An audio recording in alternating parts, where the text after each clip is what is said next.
most important challenge in the world today, and number one of the UN Sustainable Development Goals, is no poverty.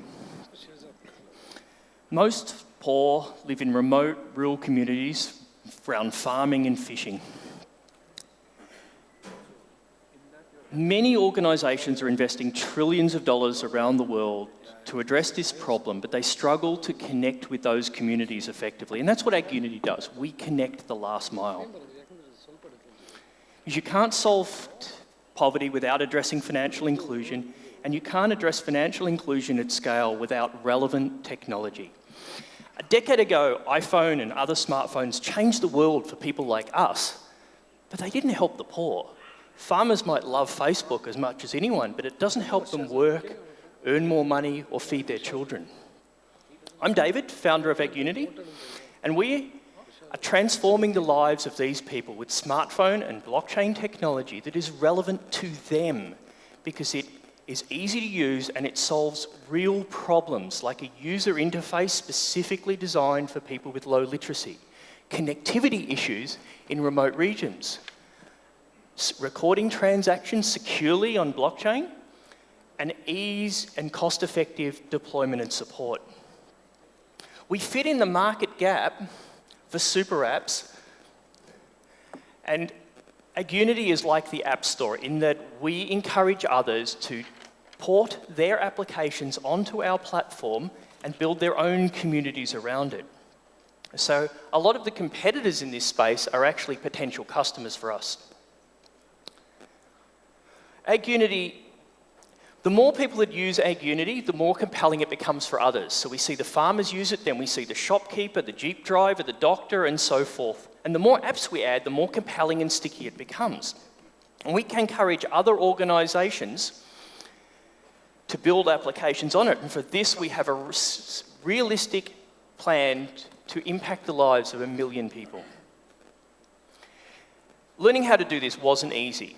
We started by spending time living and working in communities with farmers in Africa, Pacific, and Asia, and learned firsthand what their real challenges were. And we discovered we can increase farmer income by 3 times. For our farmers, we solve the gap between applications that are too complicated and general-purpose solutions that are just not relevant to their daily needs. But our real customers are the organisations that are trying to connect with them, service providers offering products and services. We slash the cost of financial services from financial inclusion for banks and service providers. We provide transparency for NGOs. And our technology has been used in developed markets for Australian wool growers, beef and fish in the industry, and we have provided the technology for the world's largest fresh produce tracking project for a $50 billion retail chain, and from that we have equity and over $1 million a year in revenue.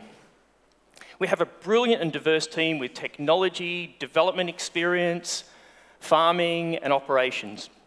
We've won countless awards and we've been recognised by NGOs and major universities as a model of sustainable development. We've raised under $1 million to date.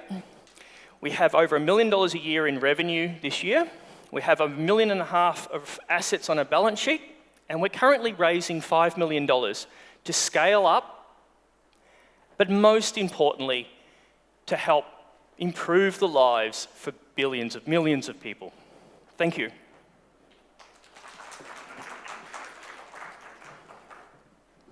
What's your profit year to date right now? Sorry? What's your profit or revenue year to date? So this year, yeah. We're still loss-making. We have a burn of about $35,000 a month because we're investing in the technology development. And yeah, revenues are about 1.15 million Australian dollars. What's your burn rate for a project like this and the capital you guys raised? Well, actually, most of the projects are actually funded by the service providers that want them. So we have a major commodity buyer that's sponsoring a project in Papua New Guinea, so they can improve the quality of the coffee they're getting in. We have banks in the South Pacific that are sponsoring projects in order to increase financial inclusion, and we have a number of NGOs like World Food Programme and CTA sponsoring projects in Africa, the Pacific. And so usually setting up the project is always covered by the main beneficiaries, and they're our customers. And then over the long time, we build up the network of the farmers, and we collect transaction fees for things they transact. How are you looking to scale up across farmers? Yeah, well, that's what we have. We have a number of organisations that come to us that have got an app, like hazelnut growers in Bhutan, and they haven't been able to deploy that because they haven't solved the connectivity and other issues. And we just migrate their application onto the Agunity platform, and we deploy it, in that case, to about 10,000 farmers in Bhutan. So no cost to us. We get 10,000 users, and then we provide the banking applications and all the other things. So we are very like a Gojek in that regard, and then we get a seed, and then we grow it from there on.